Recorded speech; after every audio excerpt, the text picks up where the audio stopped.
ISRO chief बोले 2040 तक चांद पर भारतीय को भेजेंगे। स्पेस टूरिज्म में अपार संभावनाएं, डॉक्टर एस सोमनाथ ने कहा। मून मिशन से पहले अंतरिक्ष स्टेशन बनाने की जरूरत, पिलानी के बिट्स में आयोजित कार्यक्रम में लिया हिस्सा। Indian Space Research Organisation ISRO के प्रमुख डॉक्टर एस सोमनाथ ने कहा कि हमारा लक्ष्य 2040 तक चांद पर एक भारतीय को उतारने का है। इसके लिए हमें एक अंतरिक्ष स्टेशन बनाने की जरूरत है, क्योंकि चांद पर इंसान भेजने के लिए एक इंटरमीडियम होना चाहिए। इसके लिए माइक्रोग्रेविटी रिसर्च और कई स्पेशल स्पेस मिशन के लक्ष्यों को हासिल करना होगा। उन्होंने कहा कि फिलहाल हम लर्निंग फेज में हैं और सीखने की हमारी यात्रा अनवरत जारी है। इसरो चीफ ने रविवार को झुंझुनू जिले के पिलानी में स्थित Birla institute of technology and science bits में हुए दीक्षांत समारोह के दौरान यह बात कही।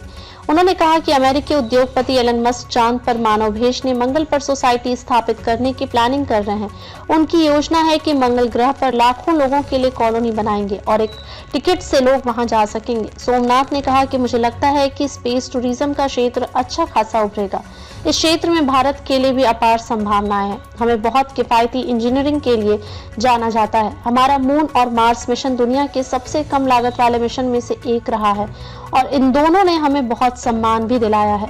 इसरो चीफ ने कहा, हमने अगले 5 से 60 सालों के दौरान भविष्य को लेकर भी कार्यक्रमों की रूपरेखा तैयार की है। सरकार ने इसके लिए 30,000 करोड़ रुपए के बजट की घोषणा भी की है।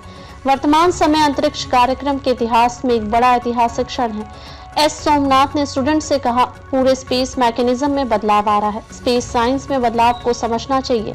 अंतरिक्ष तक पहुंचने और इसके नियमों के बारे में जानना पहले जितना कठिन था, अब उतना मुश्किल नहीं है।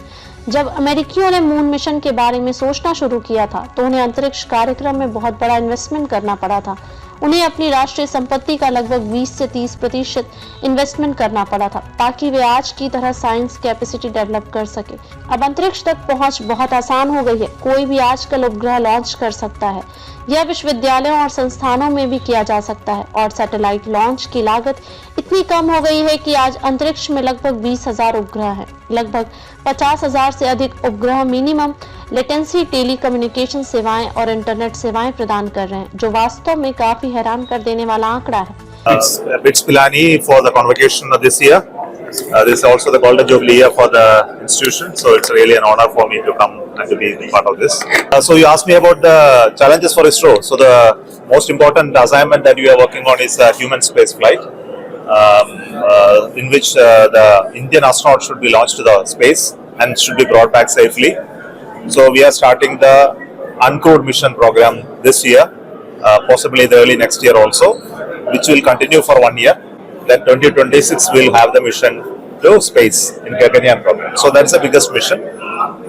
But the most interesting thing is government has now extended it to include missions like building a space station and launching human beings, and also sending an Indian to moon. So these are the programs newly announced. Now they are working with us in both technology development and operation, both of them. So I told already, private companies are taking up rocket production by licensed production from us. So that is one area. They are also started taking technology of satellite from us. So till now we have transferred almost 400 technologies to private companies, and we are sourcing that item back from them, and we are allowing them to go to other markets as well. So we are having a new policy of technology transfer. One of the important thing is space data is now free for everybody. So we have brought out a new space data policy. So I hope that this will bring in new startups and companies to work in space. No, we will not call them space garbage. It's called space debris. Yes. Okay. So they are objects that are there in space, which include satellite as well as non-functional satellites and components of rockets and satellites which came out. So they are a big threat.